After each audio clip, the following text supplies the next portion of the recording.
Rubbish কথা আমার সাথে বলবেন না, রাবিশ কথা বলবেন না। আমি কিচ্ছু রাবিশ বলছি না। অবশ্যই রাবিশ কথা বলছেন, না। অবশ্যই রাবিশ কথা বলছেন আপনি ওদের পক্ষে হয়ে কথা বলছেন। আমি কারোর পক্ষে কিছু বলছি না। স্পষ্টভাবে ওদের পক্ষে হয়ে কথা বলছেন। আমি নিরপেক্ষ কথা আপনি মোটেও নিরপেক্ষ নন।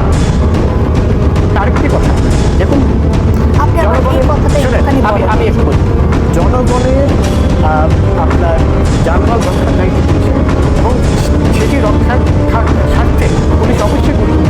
এটা আমাদের সংবিধান তাদেরকে বলে তাদের নিরাপত্তা নিশ্চিত করার জন্য। তারা যদি দেখে তাদের আমার নিরাপত্তা কি হবে? আমি যে আসতে পারলাম না, আমার নিরাপত্তা কি হবে? প্রত্যেকে যারা আপনি কি আবু সাঈদের মৃত্যুর ঘটনা দেখেছেন? আমি পুরোটাই দেখেছি। পুরো ভিডিও দেখেছেন? তারা যেভাবে আবু সাঈদের হাতে কোনো আমাকে বলতে দেন আগে, আপনি ডোন্ট লিড ওই আনসারের মতো আমি কোনো লিড করছি না, আমি আপনাকে ধরে আমি পুরোটা দেখেছি।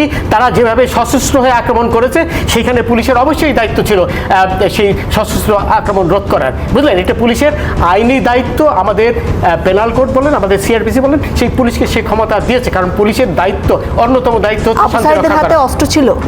অবশ্যই ছিল। আমি কি অন্ধ মানুষ? তার হাতে লাঠি ছোটা ছিল, আমি নিজে দেখেছি। লাঠি দিয়ে সে মেরে আপনি শুনেন, আপনি তো একা দেখেননি নাকি?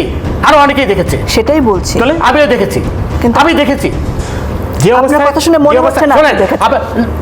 ডোন্ট প্লিজ এই ধরনের রাবিশ কথা বলবেন না আমার সাথে রাবিশ কথা বলবেন না। আমিও দেখেছি।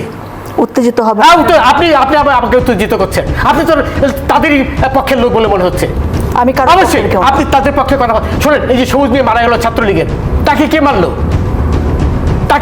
সেটা তারপর তদন্ত হবে। না, তদন্ত হবে তো, ওইটা সাইদেরও তো তদন্ত হবে, সবই তো তদন্ত হবে। আপনার মেরেছে সেটা দেখা যাচ্ছে। হ্যাঁ, আমি তো দেখেছি। আপনি আমাকে বোঝানোর চেষ্টা করছেন যে আমি দেখিনি না। হ্যাঁ, সেটা আমরা সবাই জানি। একটু গোলাম মাওলানা, এরপরে আমাকে বলতে দেন আগে।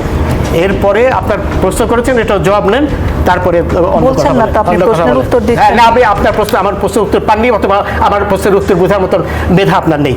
আচ্ছা, এখন কথা হলো, হাসবেন না প্লিজ, ডোন্ট লাফ এট মি। আচ্ছা, এখন কথা হলো, দেশে কিন্তু এখনো 4 কোটির মতো রাজাকারের বংশধর রয়েছে, যেটা 71-এও ছিল, বুঝলেন? এত রাজাকার ছিল আমাদের ওই সময়? অবশ্যই ছিল, অবশ্যই তখনও ছিল। 71-এ 7.5 কিন্তু কোটি। সংখ্যাটি তো 2 থেকে 5%-এর বেশি বলে না। না, এটা 20% আপনার ছিল যারা বাংলাদেশের বিরুদ্ধে ছিল। এটা এই ব্যাপারে কোনো সন্দেহ করার অবকাশ নেই, বুঝলেন? আরেকটা ঘটনা, সেটা তো আপনারা বলছেনই না, বলতে চাচ্ছেন না। যে আমাকে বলতে দেন প্লিজ, লেট মি স্পিক।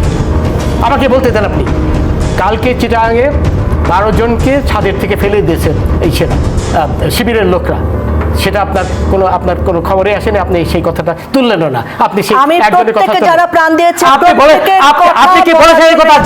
কালকে 12 জনকে ছাদের থেকে ফেলে দিয়েছে শিবিররা? আপনি সেটা বলেননি তো, বলবেন না। আপনি তো আমাকে কিছু বলার সুযোগই দেন।